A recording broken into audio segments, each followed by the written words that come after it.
Bonjour à tous, merci d'être venus nombreux à cette session. Et si demain, nous éradiquions le cancer? Je suis Makram Djenaya, architecte de solutions senior dans les équipes secteur public France d'AWS, et j'ai le plaisir et l'honneur d'être accompagné par Cécile et Hugo d'OM Biosciences et Philippe d'AWS. Donc avant de rentrer dans le vif du sujet, j'aimerais vous parler de quelques chiffres importants. Le cancer, c'est la première cause de décès en France. Selon l'Institut national du cancer, on a estimé le nombre de nouveaux cas à 433 000 nouveaux cas en 2023. Un dernier chiffre important, le temps nécessaire pour développer un médicament contre le cancer prend entre 10 et 15 ans, dont 3 ans de recherche génétique. L'intelligence artificielle, et en particulier l'IA générative, aura la capacité d'accélérer le traitement et d'accélérer la recherche. Ça nous ouvre de nouvelles perspectives et ça nous permet de transformer le secteur médical. Quelques cas d'utilisation que j'ai souhaité partager avec vous aujourd'hui dans le domaine de la santé. Je vais commencer avec l'efficacité clinique. Donc, tout d'abord, des assistants virtuels sont capables d'améliorer la communication entre le médecin et le patient, notamment dans le contexte de communication à distance. Le parcours du patient peut être optimisé avec l'intelligence artificielle générative et avec ses assistants virtuels. Aujourd'hui, on a la capacité de retranscrire la discussion entre un médecin et le patient au travers des outils permettant de faire gagner au médecin le temps, beaucoup de temps, notamment sur le temps nécessaire pour les tâches administratives. En termes d'efficacité opérationnelle, l'IA, notamment dans les établissements de santé, l'IA permet d'optimiser la partie logistique et bien évidemment d'optimiser les tâches administratives.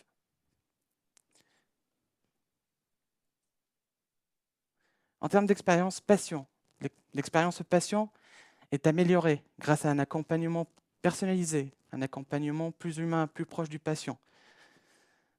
Ensuite, en termes de santé numérique, on a observé bien évidemment l'utilisation d'outils permettant de prendre des rendez-vous à distance, de téléconsultation, de communication directe avec le médecin. Et donc, ces outils d'accompagnement, ils permettent d'avoir une expérience plus humaine, plus proche du patient. Bien évidemment, ça permet d'avancer, de faire avancer le suivi à distance et bien évidemment, ça permet d'avancer le traitement et la prévention. Sur la partie recherche médicale, et ça c'est le sujet de notre présentation aujourd'hui, la recherche médicale à travers la GenAI permet d'être accélérée. On peut bien évidemment gagner beaucoup de temps et j'invite Hugo à venir sur scène pour vous parler du cas d'utilisation de OM Biosciences. Bonjour. Bonjour, merci d'être venus si nombreux. On ne s'attendait pas forcément à ce que la salle soit aussi remplie. Avant de vous parler d'IA générative, je vais vous parler de ce qu'on fait à One Bioscience. Alors, à One Bioscience, on a des partenariats avec des hôpitaux comme la PHP, l'Institut Curie, l'Institut Gustave aussi. Et chez nos partenaires, du coup, il y a des équipes de médecins-chercheurs qui sont spécialistes d'une pathologie et qui traitent des patients. Au cours du parcours de soins des patients, ils collectent des échantillons. Donc, ça peut être, par exemple, des échantillons de tumeurs. Et nous, on va avoir accès à certains de ces échantillons qu'on va, dans notre laboratoire, séquencer avec une technique assez particulière qui s'appelle le single cell. Chaque échantillon fait des milliers de cellules et la première chose qu'on va faire, c'est de dissocier les cellules, de les individualiser et ensuite d'être capable de séquencer cellule par cellule, ou dans le cas des échantillons congelés, où la cellule n'est plus entière, mais le noyau est préservé, on est capable de séquencer noyau par noyau. Alors, pourquoi c'est clé de pouvoir faire un séquençage noyau par noyau? Parce que dans certaines pathologies, en particulier le cancer, les cellules malades sont très distinctes. Donc, on a des cellules tumorales qui vont être très agressives, d'autres qui vont avoir un métabolisme plus lent, mais qui vont mieux résister à la chimiothérapie. Et on va aussi avoir un rôle très important des autres types de cellules. Donc, ça peut être des cellules du système immunitaire ou des cellules du système vasculaire qui vont apporter des nutriments à la tumeur, etc. Si on fait un séquençage classique, on obtient un profil qui est la moyenne de ce qui se trouve dans l'échantillon, alors que si on fait un séquençage noyau par noyau, le séquençage single cell, on est capable d'avoir un profil par cellule. Alors, une fois qu'on a ces profils, on a tout un tas d'algorithmes qui vont nous permettre d'identifier les différentes populations de cellules, d'identifier les cellules qui nous intéressent, qui sont les cellules qui ont des résistances au traitement actuel. Et parmi ces cellules, on va identifier les gènes qui sont responsables des résistances. C'est ce qu'on appelle les cibles thérapeutiques. Donc, ces gènes cibles, dans une dernière étape, on va faire un certain nombre de tests et de validations pour valider sur des cellules vivantes qui sont bien responsables de la résistance. Et ensuite, on va chercher des molécules qui viennent perturber le gène.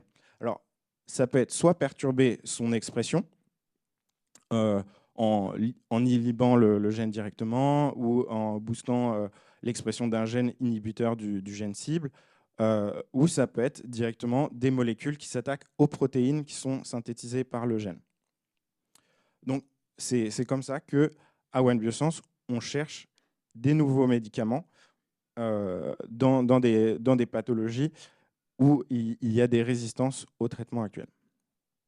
Alors, on peut voir ça un petit peu comme chercher une aiguille dans une botte de foin parce qu'on ne cherche que quelques gènes parmi le génome humain qui fait environ 40 000 gènes.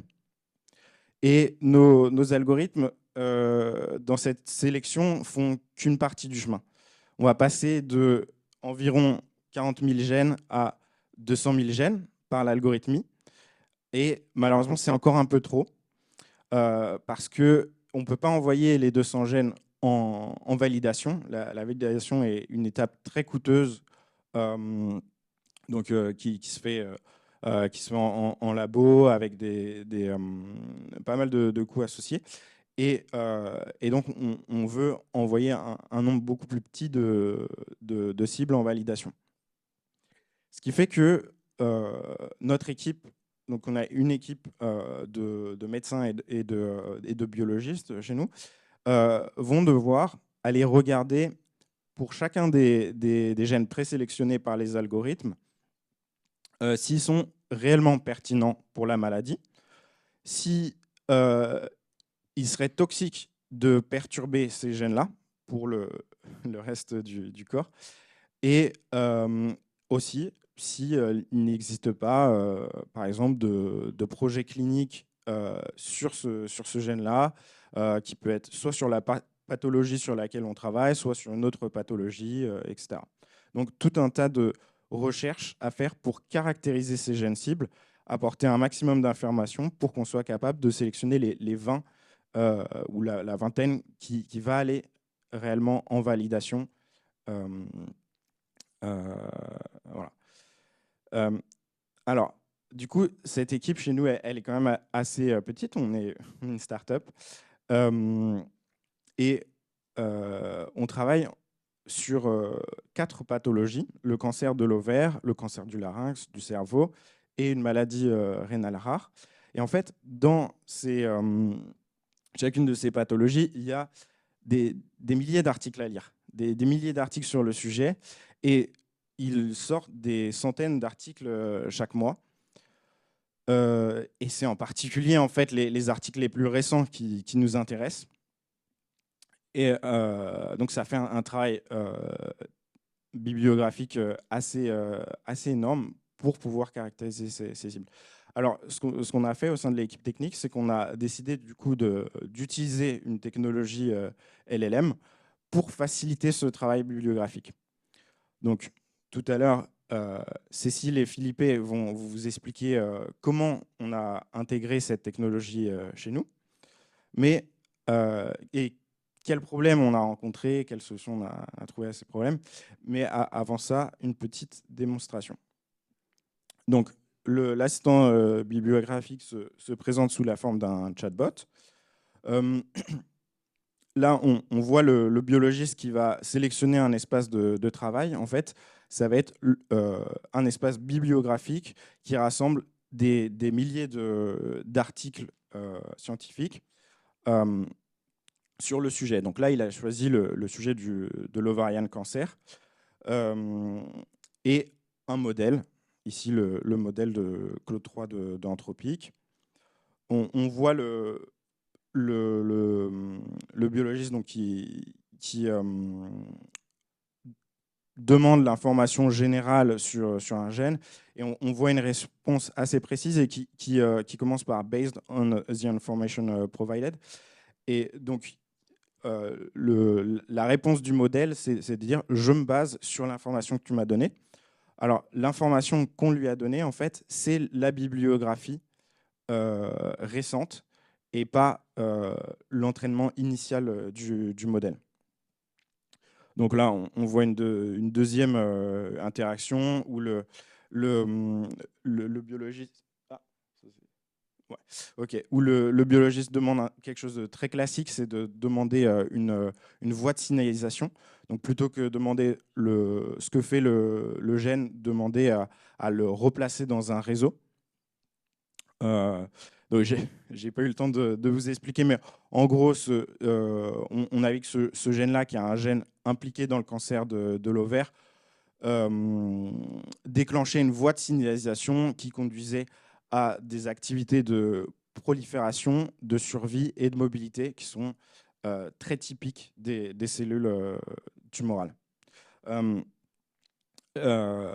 Ensuite, le biologiste a demandé la source de cette information. Il a été donc l'assistant lui a donné la source, il a été chercher le schéma, et même si le schéma visuellement est différent de ce qu'on a vu tout à l'heure,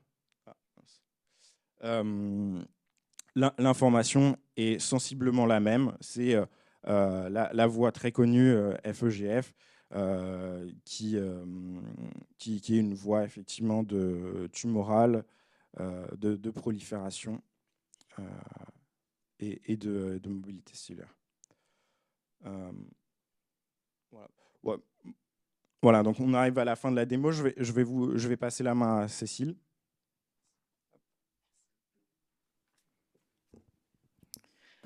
Donc, cet agent conversationnel a été fait sur mesure pour répondre à nos besoins.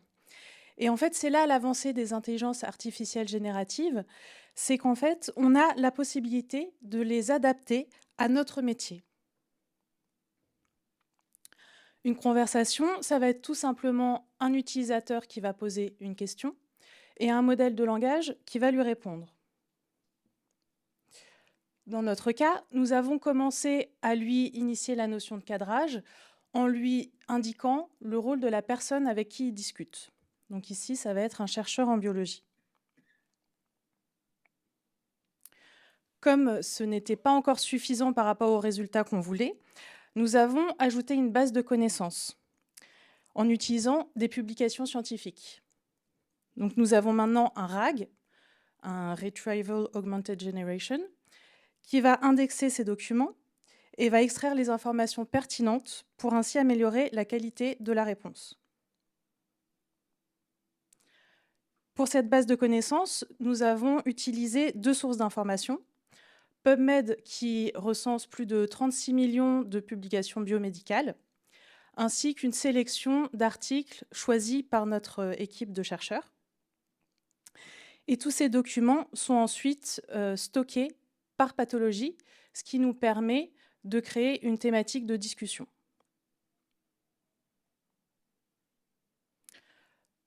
On l'a vu tout à l'heure, si on recherche les publications qui concernent le cancer de l'ovaire, on va avoir plus de 140 000 articles qui vont ressortir. Nous, on a choisi de filtrer ces résultats. On arrive quand même à plus de 12 000 publications, articles publics, ce qui reste énorme. Humainement, si on voulait consommer cette quantité d'articles, de lecture, retenir ces informations tout en restant à jour des nouvelles publications qui paraissent régulièrement, ça serait extrêmement compliqué. Donc là, on mesure l'importance d'avoir un outil comme celui-ci. D'autant plus qu'on a la possibilité de consulter les extraits des documents qui ont été utilisés pour générer la réponse. Et si on a besoin, on peut également consulter le document source dans son intégralité, si on estime qu'on a besoin de creuser un petit peu plus le sujet. Donc, nous avons maintenant un prototype qui est, de notre point de vue, satisfaisant. On peut le mettre entre les mains de notre équipe de biologistes. Et ils vont pouvoir faire une recherche typique, donc demander des informations sur un gène et récupérer des réponses basées sur un ensemble de publications pertinentes. Et on était assez contents de pouvoir leur mettre à disposition cet outil. Et on s'attendait forcément à des résultats assez enthousiastes. Et finalement, les retours étaient assez mitigés pour ce prototype parce qu'on était passé à côté d'une réalité biologique. C'est que les gènes ont des alias. C'est-à-dire que VEGFA, c'est un acronyme déjà, et il va pouvoir avoir d'autres dénominations qui vont ressembler à VEGFA, par exemple VEGF-A, ou des alias plus éloignés comme MVCD1.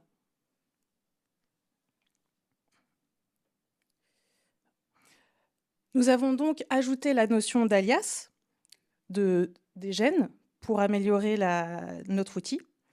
Et donc maintenant, chaque question qui introduit un nom de gène va être dupliquée avec tous ces alias. Et chacune de ces questions va engendrer une recherche dans les publications.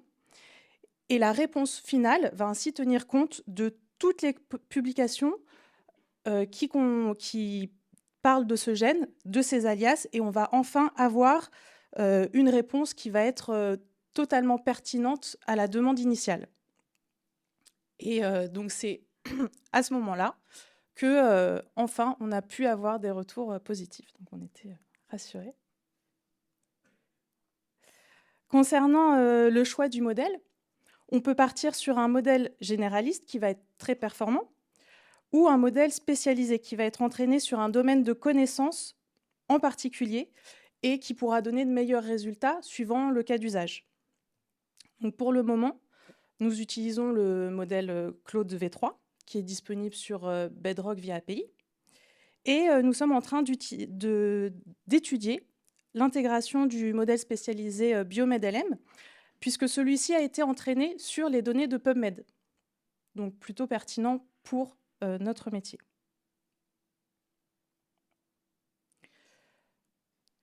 Tous ces ajouts ont été faits pour répondre à notre métier, notre besoin.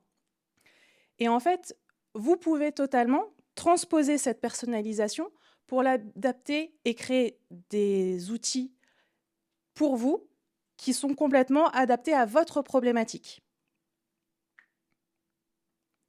Je vais passer la main à Felipe qui va vous détailler l'architecture. Merci Cécile. Donc du coup, maintenant on va explorer comment AWS a permis d'accélérer et aider One Bioscience à mettre en place cette solution. Donc, la première partie, partie très importante, ça va être l'ingestion des données. Donc, l'ingestion des données va permettre de rajouter le contexte lorsque on va faire les requêtes utilisateurs. Donc, si on essaye d'illustrer ce contexte, c'est quoi? Imaginons que vous voulez construire une étagère, par exemple, un meuble. Donc, vous savez que vous avez besoin des matériaux, des clous, des bois. Vous savez que vous avez besoin des outils, certes, mais sans un guide d'instruction, comment vous allez savoir quel ça va être le rendu final, quelle la manière optimale? Ça va être un long chemin à faire et probablement ça va finir pas terrible. En tout cas, si vous êtes comme moi, ça va finir pas droit en tout cas. Et donc, on peut faire le parallèle que les publications scientifiques, c'est ce contexte, ce qui va permettre de rendre le modèle de langage qui a des connaissances générales assez précises sur un domaine spécifique sans qu'on ait à l'entraîner. Donc, comment on fait cela?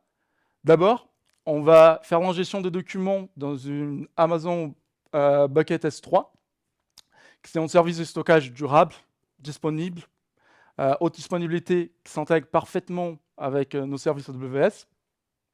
Et puis ensuite, comme vous avez vu, avec l'explication de Hugo et Cécile, on a des milliers de documents.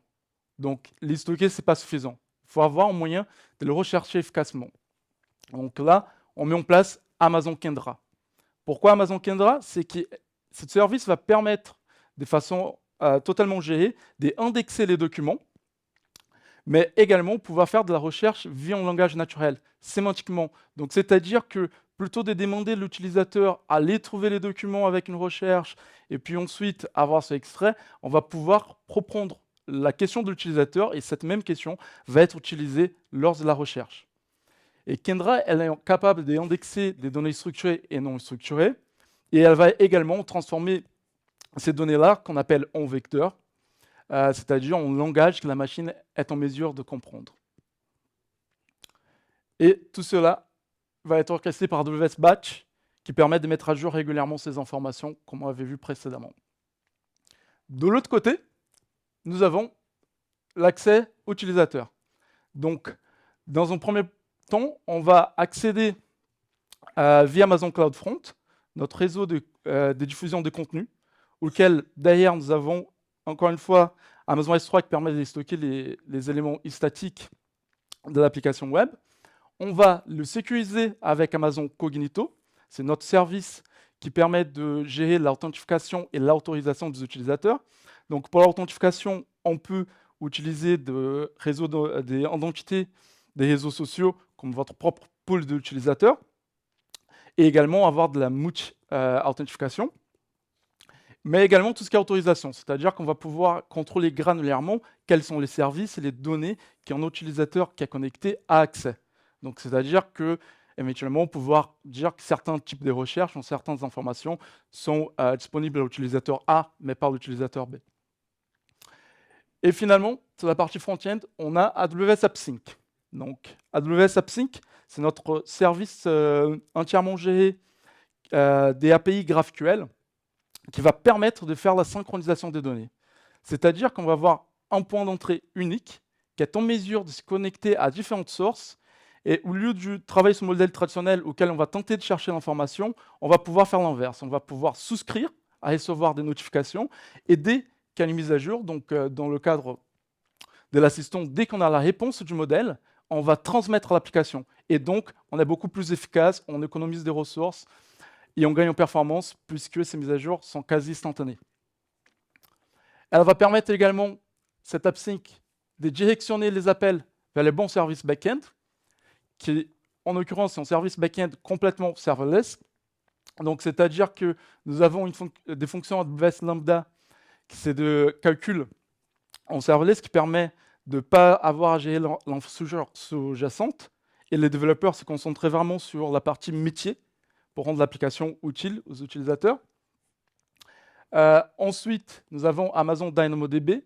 C'est notre service NoSQL, des bases de données distribuées, qui permet d'être très performant en latence, mais également sécurisé puisqu'on a du chiffrement intégré au repos et en transit. Mais pour rendre cette application, comme vous avez vu via l'explication de Cécile, nous avons différents appels. C'est-à-dire que l'utilisateur pose une question, il faut chercher les documents, il faut chercher les synonymes. Donc, qu'est-ce qu'on cherche à faire? C'est rendre l'application événementielle et asynchrone. Pour cela, on va coupler les différentes lambdas avec 2 services. Amazon Simple Notification Service, c'est notre service de souscription et des publications.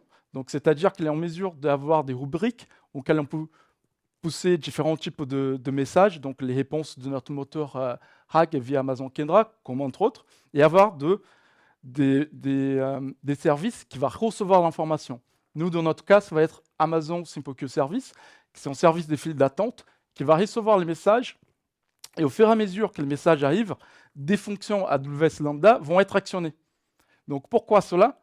Pour pouvoir être asynchrone, pouvoir traiter les appels qu'on reçoit de façon parallèle et donc pouvoir avoir la mise à l'échelle. Donc, dans notre parcours utilisateur, le premier appel va être directionné vers Amazon Kendra, chercher les synonymes et extraire les informations pertinentes par rapport à la question d'utilisateur. Et ensuite, finalement, on récupère ces messages-là et on l'envoie à nos moteurs d'inférence. Donc, Amazon Bedrock, comme vous l'avez compris, c'est notre service entièrement géré qui permet d'avoir accès à un vaste nombre de modèles. Et un truc que j'aimerais vous partager également, c'est aussi être à jour avec les modèles, c'est important. Je ne sais pas si vous avez vu sur la démo, nous avons utilisé Claude 3. Ce service est la mise à jour de la nouvelle version de Claude 3 était sortie récemment. Donc, c'est-à-dire qu'ils n'ont pas démarré avec Claude 3, mais aujourd'hui, ils sont en mesure de vous faire une démo avec cette nouvelle version. Et c'est un point très important quand on travaille avec l'IA générative, c'est comment, avec moins d'efforts possible, on pourrait être à jour avec les nouveaux modèles qui sortent. On vient d'annoncer aujourd'hui que Mistral est disponible sur Amazon Bedrock. Donc voilà. Donc c'est-à-dire comment on peut le faire, avoir à peu près la même réactivité avec les nouveaux modèles qui sortent. Et l'avantage également avec Amazon Bedrock, c'est que c'est un service entièrement accessible via des API ou SDK, mais également sécurisé. Pourquoi? Parce qu'aucune donnée ne sera partagée avec nos partenaires ou proprement avec nous pour l'entraînement. C'est-à-dire que vos données, c'est vos données clients, ne sont accessibles à personne d'autre à part vous. Et également, notre point important, comme vous avez pu voir, c'est qu'aujourd'hui, ils commencent à tester avec des modèles spécialisés, comme le Stanford BioLLM. Et ça, également, c'est possible de mettre en place rapidement et facilement grâce à Amazon SageMaker et notamment Jumpstart, qui nous permet facilement d'aller chercher des modèles qui ne sont pas disponibles sur Amazon Bedrock et aller déployer facilement pour faire l'inférence, vos tests, et ainsi de suite. Donc, voici notre slide marketing. J'aurais pu vous la présenter, mais je préfère inviter Hugo, notre client, pour donner son propre feedback.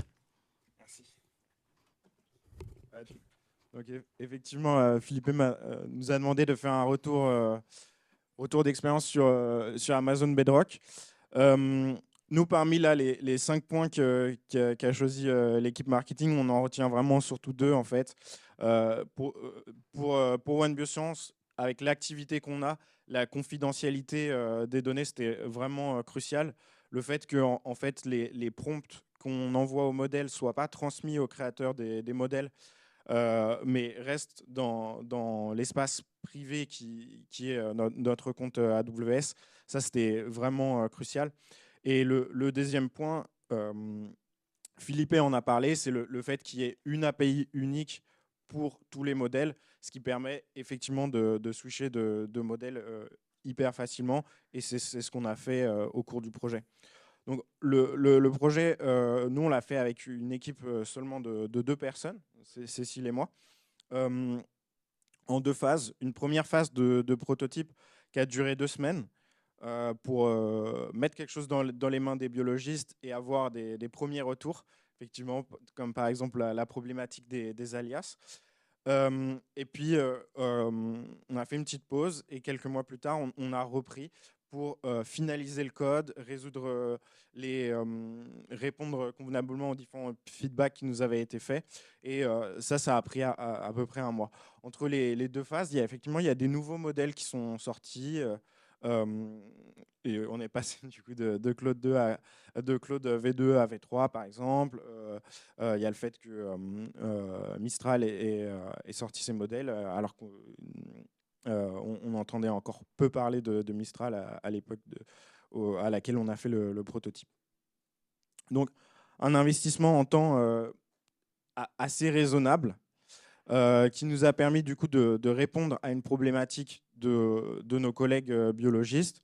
Donc eux, ils gagnent du temps. Ils gagnent du temps comment? En priorisant ou dépriorisant la lecture de certains articles et en allant plus directement à l'information qu'ils cherchent.